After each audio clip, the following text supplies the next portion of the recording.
வினோத்துக்கும் அமித்துக்கும் வந்து ஒரு செம சண்டை நடந்தது. திடீர்னு வந்து பால் குண்டாலாம் வந்து சிதறி போனத வந்து பார்க்க முடிஞ்சுது. அந்த பால் மூஞ்சில பட்டு ரம்யா வந்து ஹர்ட் ஆன விஷயங்கள்லாம் வந்து பார்க்க முடிஞ்சுது. இப்போ ஒரு பக்கம் வீட்டுக்குள்ள வந்து பரபரப்பா ஒரு பக்கம் வந்து கம்ருதீன், திவ்யா இவங்க ஒரு சண்டை போயிட்டுருக்கு. நடுவுல இவங்க 2 பேருக்குள்ள வந்து ஒரு சண்டை. ஸோ இப்போ வந்து யாரோ ஒருத்தர் வந்து ஒருத்தர் மட்டும் பால் கேட்டாங்க அப்படின்னு சொல்லிட்டு, அமித் வந்து பார்த்தீங்கன்னா, அந்த பால வந்து காய்க்கிறதுக்காக வந்து போறாரு. உடனே வந்து கானா வினோத் இருந்துட்டு, "எனக்கு பால் வேணும்" அப்படிங்கிற மாரி வந்து சொல்றாங்க. "அப்படியெல்லாம் உங்களுக்கெல்லாம் போட முடியாது.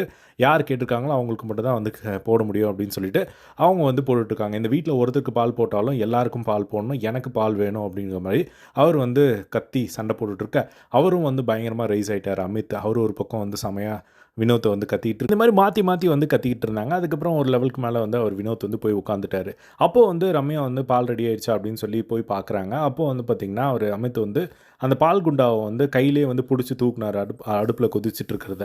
அப்படியே வந்து அது வந்து தவறி கீழ விழுந்து அதில பால் வந்து பார்த்தீங்கன்னா, ரம்யாவோட மூஞ்சில வந்து பட்டுருச்சு.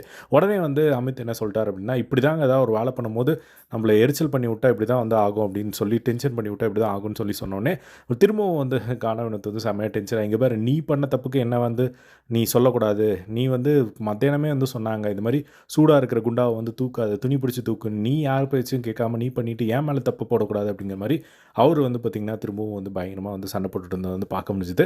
ஸோ இதுதான் வந்து அமித்துக்கும், கானா வினோத்துக்கும் நடுவுல நடந்த ஒரு சண்டை.